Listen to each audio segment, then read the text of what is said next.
70 years ago, an Alaskan husky dog called Balto became the most famous dog in the world. Balto was the lead dog of a sled team in 1925. He came to fame because of his part in a relay, which raced across hundreds of miles of snow and ice to bring medicine to sick children in the far north of Alaska. His bronze statue still stands in New York Central Park, inscribed with the words endurance, fidelity, and intelligence.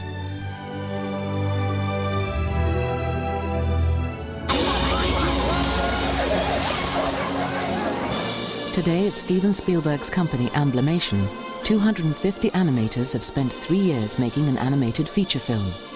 It's based on the true story of Balto's race across Alaska. Like a lot of people, I'd been in Central Park and I'd seen this statue, and it's a statue of a husky dog, and I was wondering why it was there in amongst all these statues of dignitaries and famous people, and I never knew. And then I received a copy of this outline for a script based upon the serum run in 1925 that saved the children of Nome, Alaska.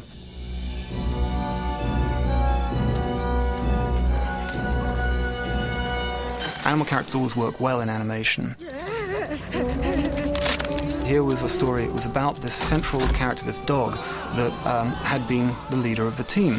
And the idea of making this dramatic and heroic story with this animal character was very appealing. And then also the fact that it was based upon a true story of saving children's lives just made it film we had to make. We went along to Steven and said, we have to make this movie. Unfortunately, Steven agreed with us.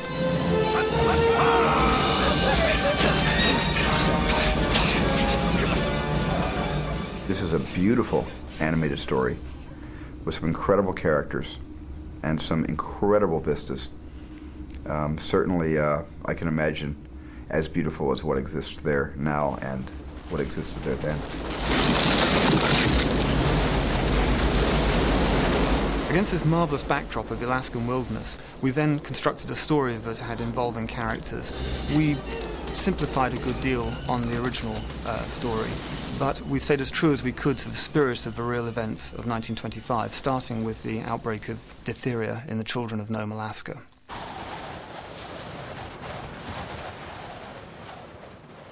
So what is the true story? It began in the far northwest of Alaska, in the remote township of Nome, only 140 miles south of the Arctic Circle. Nome is cut off from the rest of the world. To this day, there is no road in and no road out. The town's official slogan is, "There's no place like Nome." But the derelict gold dredges on the edge of town are evidence of Nome's more glorious past.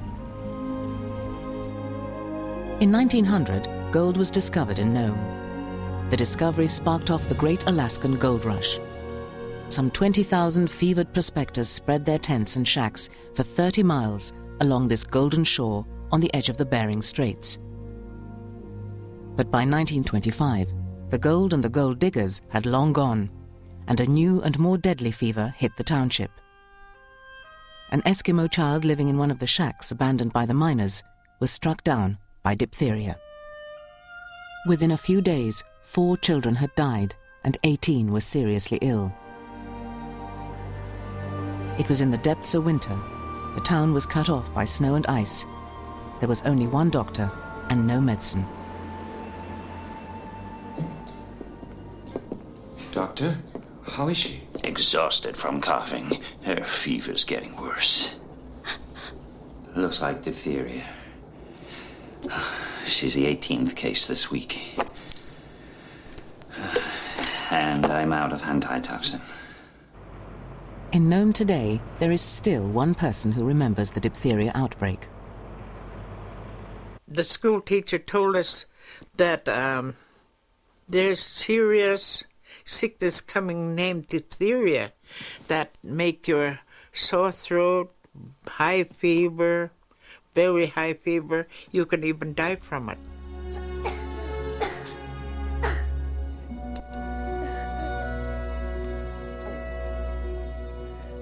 I'm telling you, our parents was worried.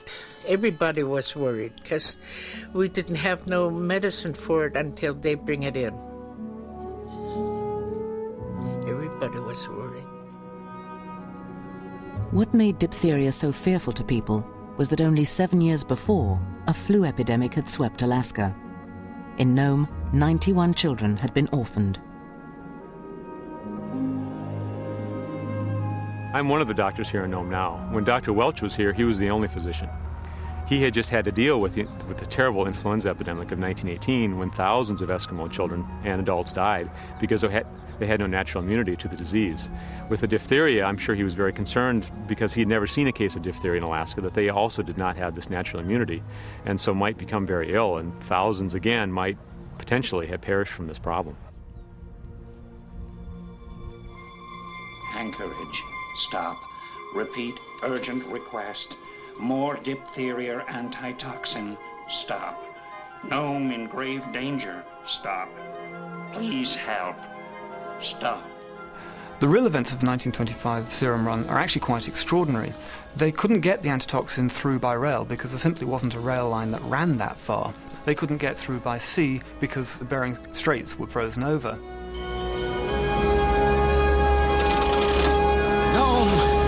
Pack ice closing in. Cannot ship antitoxin by sea. We'll try by air.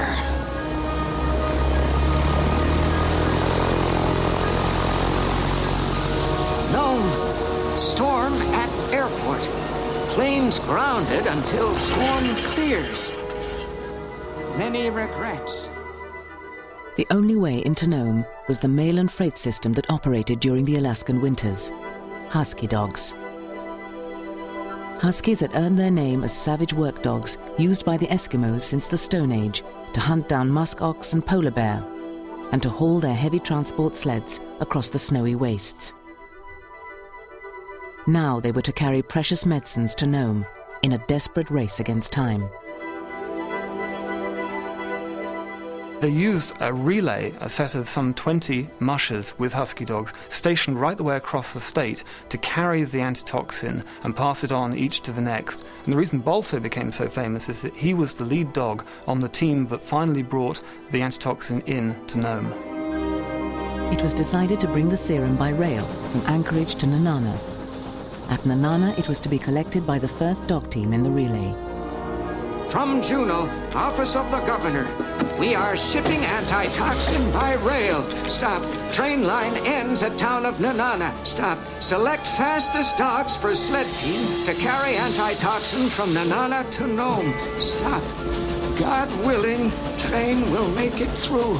Stop. The train did make it through and was met by the first musher, Wild Bill Shannon. He lashed the serum to his sled and set off westwards.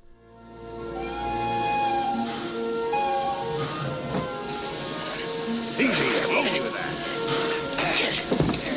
I know, make sure you lash it down tight. Get up, Steve, get up! Take care now, you hear? Go on, boys, go on, move. The dog teams were to follow the U.S. mail route along the frozen Yukon River. The journey was to take them 675 miles across the heart of Alaska. Heavy snow had fallen, and temperatures had dropped to 50 degrees below zero.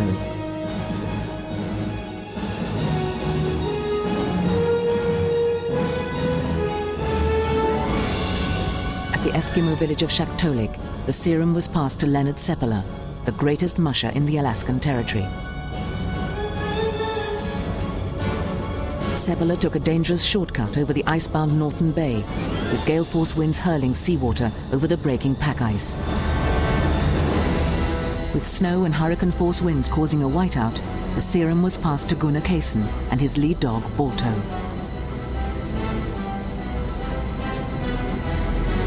Balto was considered a scrub dog, worthy only of leading slow transport teams. But now he hurled himself into the race. Come on, mush!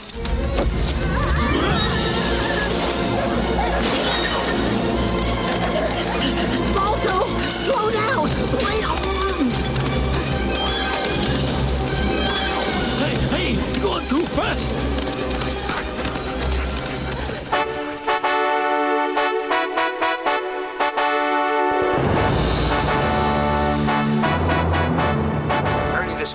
Tanner Casson and his lead dog Balto mushed the last few frozen miles into the plague-ravaged township of Nome in the far north of Alaska.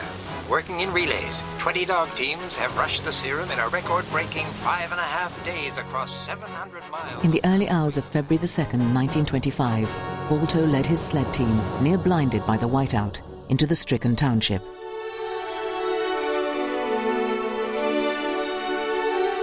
Gunnar Kaysen had missed the final relay in the blizzard, but struggled on over 53 miles in some of the worst conditions ever recorded.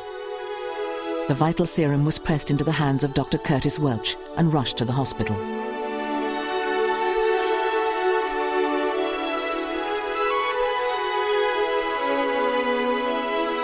The children of Nome were saved.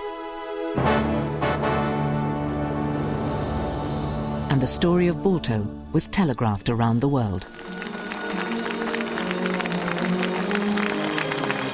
Good dog, Balto.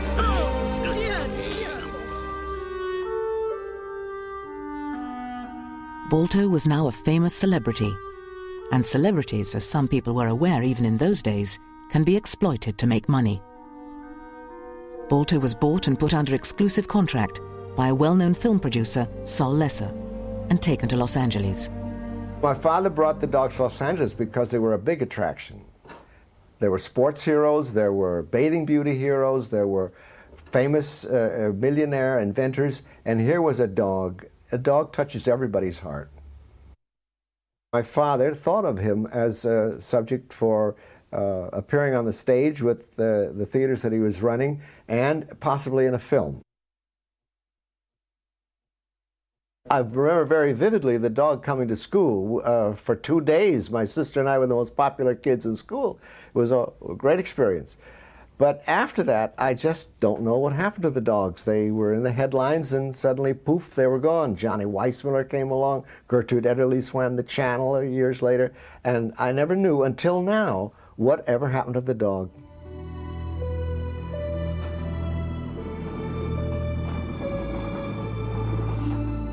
Today, in cold storage in the basement of the Cleveland Museum of Natural History in Ohio, Balto, mounted and faded from his original deep black, resides amongst the other museum exhibits.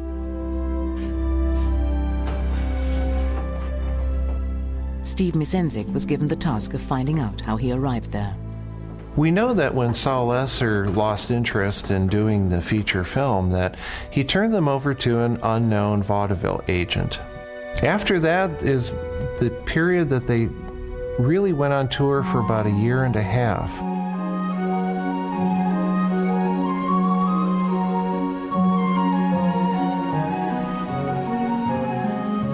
We know that they made some appearances at dog shelters as a beneficial kind of thing.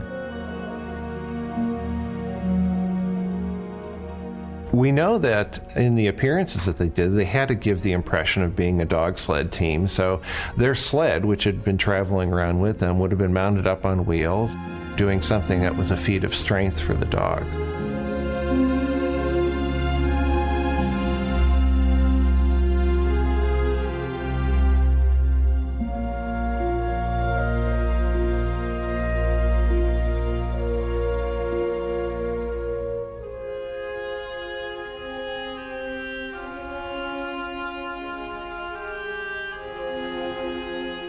It's interesting from the newspaper accounts of the time. There was a vacationing Clevelander who was a dog enthusiast who heard that the famous Nome Serum Run dog team was making appearances. Upon investigation, he found out that they were owned by Mr. Sam Houston and were being shown in a side street theater. It was an unusual place, he thought, and he went in, and it turned out it was for gentlemen only. A dark, dank room with chains holding the dogs to the back wall, and they would get up every now and then and pant a lot.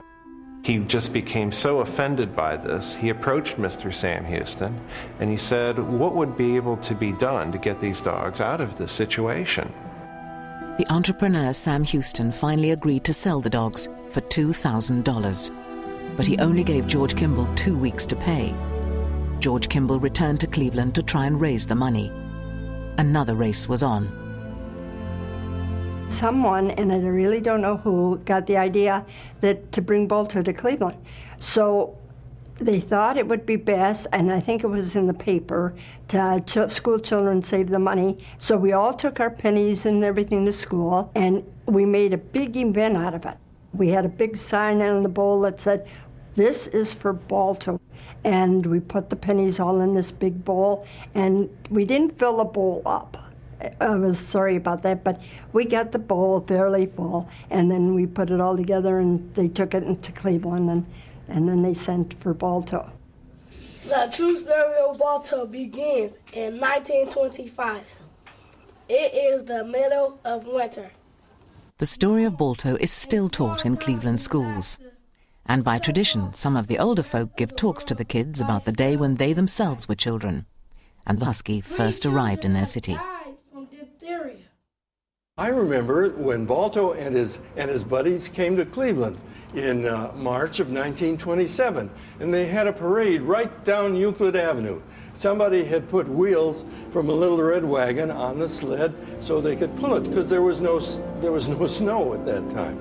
And crowds lined both sides of Euclid Avenue, and down they went, down Euclid Avenue.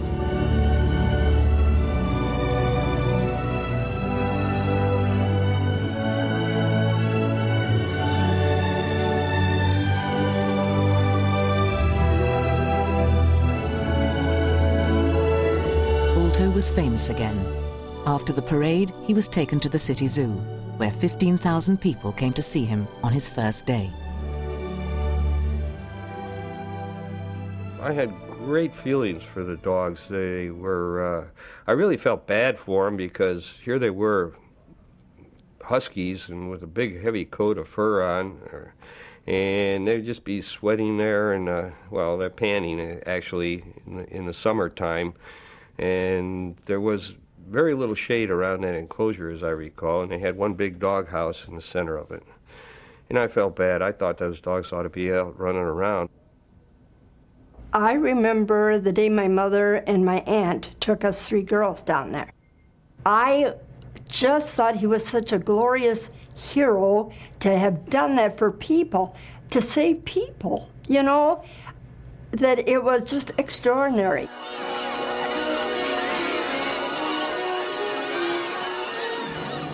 Balto saved the children, and then the children turn around and they save Balto. And all of the filmmakers on Balto are very proud in honoring the symbol of courage and bravery that is Balto. Running in this year's Iditarod, the last great race. Balto died at Brookside Zoo in 1933, but his memory lives on with the annual Iditarod dog sled race, which is held to commemorate the journey of 1925. And is now Alaska's biggest sporting event. 3, 2, 1, go! Rick Swenson out of the Iditarod starting gates on his way to Nome. Simon Wells found the Iditarod an important source of inspiration for the movie. It was necessary to do a lot of study to find out just what is Alaska like. So we studied documentary footage and we studied wildlife footage. But most importantly, we studied documentaries about the Iditarod race. And as we studied the tapes, we realized that everything we wanted for the film was right there. There was the sleds going through really dreadful conditions. There were amazing weather effects, all types of snow.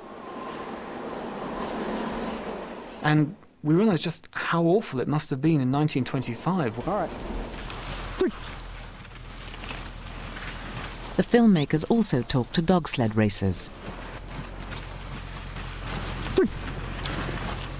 Joe Garney is an Eskimo and one of Alaska's top mushers. Having run the Iditarod 14 times, he knew exactly the conditions the animators would have to recreate. We can have windstorms that are unbelievable. You can have windstorms to where you have to lean into the wind, and it storms so hard that you cannot see the front of your dog team. I mean, I've seen storms where you could not see your feet, and the snow is drifting past you so fast and hard.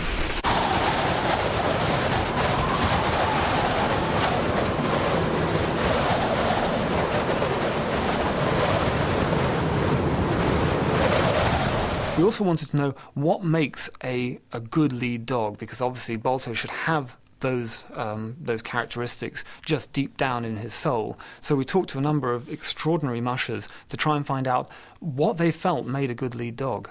To me, a lead dog is not necessarily, most of your drivers want to get the fastest dog possible up in lead. But for me, it's honesty. It's all depends upon the individual, but for somebody that depends, like out here, you can see this country is wide open country and stuff. A lot of times your life depends on your lead dog. And for that, is having that connection with the animal. It's having that love for each other, and you trust each other, and it's just being honest.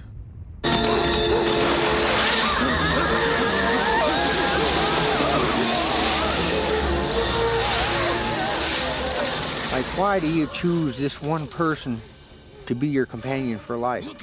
This animal becomes your companion. Your life depends upon him at times, and his upon yours. All right.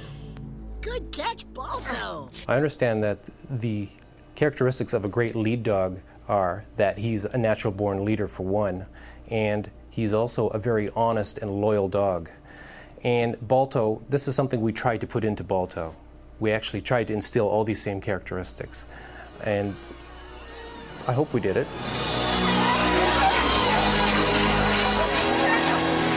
In bringing this story to the screen, as animators, we had a number of issues that we had to think about.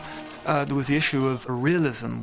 In many animated features, you have little fluffy animals that wear coats and trousers, and they carry little mouse implements and this kind of thing. But clearly in this film, we were dealing with a true story and had to actually look at it from a fairly real point of view. It was going to be necessary to draw real dogs going through real environmental conditions. Otherwise, the audience simply weren't going to believe it. So to this end, we shot a lot of home video. We got a lot of huskies in and did life drawing sessions and shot video and analysed frame by frame to see exactly how dogs move, what order their feet fall in order to really show real dogs. For example, in the movie there's a race to choose which dogs will be on the serum run. And we have to see Balto not only running with the other dogs, but jumping onto a barrel, jumping over camera, jumping up onto a series of upright posts, running under things, jumping over things, running up a ladder, jumping across boats, and down in front of the other dogs.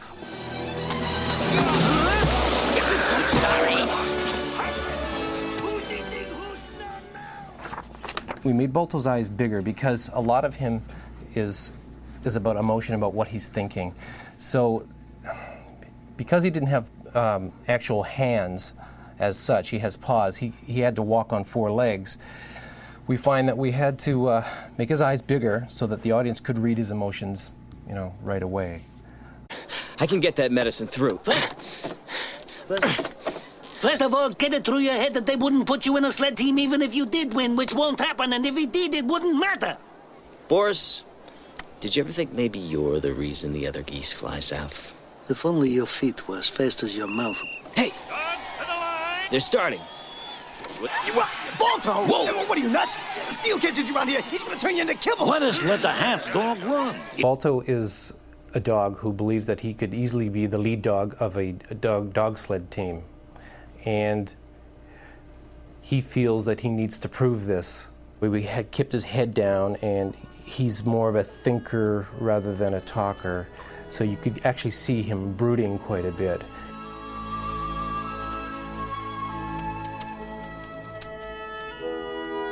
Jenna? Jenna. Balto. Hi. Hi. Look, just a shot in the dark, but I was wondering if, I don't know, maybe you'd like to go chase a few sticks by moonlight. In order to give Balto a character arc that the audience would travel with, if you like, we chose to make him a half dog, half wolf. And at first he's denying the wolf part of his character, and eventually realizes that it is this very wolf part of him that is going to be how he succeeds in the end. Let me tell you something, Balto. A dog cannot make this journey alone. But maybe a wolf can. Even though we've changed the story for dramatic effect, it doesn't alter the essence of this legend that was Balto. It's an incredible story, and I think it's as powerful today as it was when it flashed around the world 70 years ago.